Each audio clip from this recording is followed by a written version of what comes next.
കേരളം ഈ പറയുന്ന പോലെ ദൈവത്തിന്റെ സ്വന്തം നാടൊന്നുമല്ല. കാരണം നമുക്ക് നമ്മുടേതായ കുറേയേറെ പ്രശ്നങ്ങളുണ്ട് നമ്മുടെ നാട്ടില്. റൈറ്റ്? അല്ലാതെ ഈ കേരള സ്റ്റോറി എന്ന് പറയുന്ന ഈ അപരാധിച്ച സിനിമയിൽ പറയുന്നതൊന്നുമല്ല നമ്മുടെ നാട്ടിലെ ശരിക്കുള്ള പ്രശ്നങ്ങൾ. ഒരു തരം വിട്ടുവീഴ്ചയ്ക്കും റെഡിയാകാത്ത കുറെ ടൈപ്പ് ആൾക്കാരുണ്ട് നമ്മുടെ നാട്ടില്. ഫോർ എക്സാമ്പിൾ ഇപ്പൊ നിങ്ങളുടെ ചുറ്റുമൊക്കെ കാണും ഈ ഒരു വണ്ടിക്ക് മാത്രം പോകാൻ പറ്റുന്ന വളരെ ചെറിയ ഇടുങ്ങിയ റോഡുകൾ. റൈറ്റ്? ഈ വഴിയുടെ അപ്പുറത്തും ഇപ്പുറത്തുള്ള സ്ഥലത്തിന്റെ ഓണേഴ്സ് ജസ്റ്റ് ഒരടിയെങ്കിലും വിട്ടുകൊടുത്താൽ രണ്ട് സൈഡിലും രണ്ടടിയാകുമ്പോഴത്തേക്കും നമുക്ക് ആ വഴി ഇച്ചിരി അങ്ങോട്ട് വലുതാവും. ലൈക്ക് റോഡ് ഇച്ചിരി വീതി കൂടും. ഒരു വണ്ടി പോകേണ്ടടുത്ത് അങ്ങോട്ടും ഇങ്ങോട്ടും വണ്ടിക്ക് പോകാൻ പറ്റും.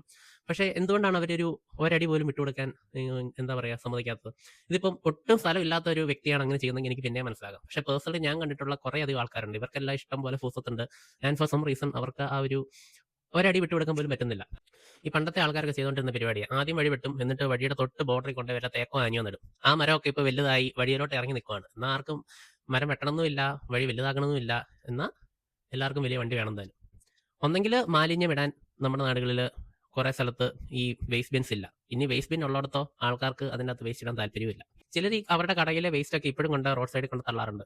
ചാക്കി കെട്ടി രാത്രി വണ്ടിയിൽ ഇട്ടുകൊണ്ട് പോവാണ്. എന്നിട്ട് ആരും കാണാത്തപ്പോൾ എവിടെയെങ്കിലും കൊണ്ട് തള്ളും. ഇവരൊക്കെ പിടിച്ച് തല്ല് കൊടുക്കണ്ട അപ്പം തന്നെ. ഇത് ഒരു മര്യാദ ഇല്ലാതെ വണ്ടി ഓടിക്കുന്ന കുറെ ആൾക്കാർ നമ്മുടെ നാട്ടിലുണ്ട്. റൈറ്റ്? എവിടെയെങ്കിലും ഒരു 2 ഇഞ്ച് സ്ഥലം ഉണ്ടെങ്കിൽ അങ്ങോട്ട് കൊണ്ട് വണ്ടി കുത്തിക്കയറ്റും.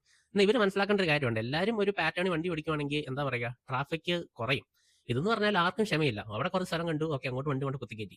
ചിലരൊക്കെ ഓവർടേക്ക് ചെയ്യുന്ന കണ്ടാൽ തോന്നും അവരിപ്പോൾ അടുത്ത ടൗണിൽ ചെന്നു. എന്നിട്ട് നമ്മൾ അടുത്ത സിഗ്നലിൽ ചെല്ലുമ്പോൾ ഇവർ അവിടെ കാണും. പിന്നെ വേറെ ടൈപ്പ് ആൾക്കാരാണ് കേരളത്തിൽ നമ്പർ 1 ഹോസ്പിറ്റൽ ആണെന്ന് നാട്ടുകാരോടെല്ലാം പറയും. എന്നിട്ട് അവർക്ക് ഒരു അസുഖം വരുമ്പോൾ അവർ അമേരിക്കയിൽ പോയി ചികിത്സിക്കും. എന്നാ അവസ്ഥയാന്ന് നോക്കി. പിന്നെ ഇടയ്ക്കിടയ്ക്ക് നമ്മുടെ നാട്ടിൽ കേൾക്കുന്ന ഒരു പരിപാടിയാണ്. ഗവൺമെന്റ് ഹോസ്പിറ്റൽസിന് ഇത്രയും കോടി കൊടുത്തു, അല്ലെങ്കിൽ KSRTC നന്നാക്കാൻ ഇത്രയും കോടി കൊടുത്തു. ഈ കോടിയൊക്കെ എങ്ങോട്ടാ പോകുന്നത്? ഏറ്റവും വൃത്തികെട്ട രീതി മെയിൻറ്റെയിൻ ചെയ്യുന്ന സ്ഥലങ്ങളാണ് നമ്മുടെ നാട്ടിലെ ഈ ഗവൺമെന്റ് ഓൺഡ് പബ്ലിക് സാധനങ്ങൾ. പ്രൈവറ്റ് ആൾക്കാർ ഒരു പരിപാടി തുടങ്ങിയാൽ അവരത് എന്താ പറയുക ഇച്ചിരി കൂടെ ബെറ്റർ ആയിട്ട് നോക്കും. കാരണം അവർ ഇൻവെസ്റ്റ് ചെയ്ത ക്യാഷ് ആണ് അവർക്ക് റിട്ടേൺ വേണം എന്നുള്ളതുകൊണ്ട് അവരത് മര്യാദയ്ക്ക് നോക്കും. പിന്നെ ഓരോ ഇലക്ഷൻ കഴിയുമ്പോഴും നമ്മൾ കാണാറുള്ള ഒരു പരിപാടിയാണ് അതുവരെ ഉപയോഗിച്ച പോസ്റ്ററും ഫ്ലെക്സും എല്ലാം അവിടെ ഇട്ടേച്ച് അവർ പോകും. പിന്നെ ക്ലീൻ ആക്കത്തില്ല. പിന്നെ അടുത്ത ഇലക്ഷൻ ആകുമ്പോൾ പിന്നെയും കുറേ സാധനം കെട്ടിയിട്ടുണ്ട് പിന്നെയും വരും. ഇതൊക്കെ ഒരു സംഭവം നിങ്ങളൊരു അഡ്വർടൈസ്മെന്റിന് വേണ്ടി ഒരു കാര്യം ഉപയോഗിച്ചാൽ അതിന്റെ പരിപാടി കഴിയുമ്പോൾ അത് എടുത്ത് മാറ്റുക എന്നുള്ളതൊരു മിനിമം കോമൺ സെൻസ് അല്ലേ? അതുപോലും ചെയ്യാത്ത കുറെ രാഷ്ട്രീയക്കാരുണ്ട് നമ്മുടെ നാട്ടിൽ.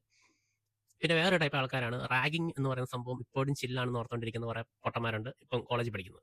അതൊരു ക്രിമിനൽ ഒഫൻസ് ആണെന്ന് മനസ്സിലാക്കാനുള്ള ബോധം പോലും ഇവന്മാർക്കില്ല. ഇവന്മാരെല്ലാം ബാക്ക് ചെയ്യാൻ വേണ്ടി ഓരോ രാഷ്ട്രീയ പാർട്ടികളും ഉണ്ട് കോളേജിൽ.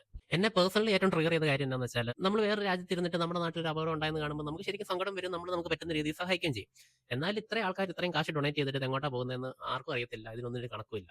അതൊക്കെ ശരിക്കും എന്ത് കഷ്ടമാണെന്ന് നോക്കി. ഒക്കെയാണ് ഞാൻ നോക്കിയിട്ട് എന്റെ നാട്ടിൽ ഞാൻ കണ്ടെത്തിയ അല്ലെങ്കിൽ ഞാൻ കണ്ടുകൊണ്ടിരിക്കുന്ന പ്രശ്നങ്ങൾ. അല്ലാതെ ഈ കേരള സ്റ്റോറി എന്ന് പറയുന്ന ഈ സിനിമയിൽ പറയുന്ന കാര്യമൊന്നും നമ്മുടെ നാടിനെ ബാധിക്കുന്ന ഒരു കാര്യമല്ല.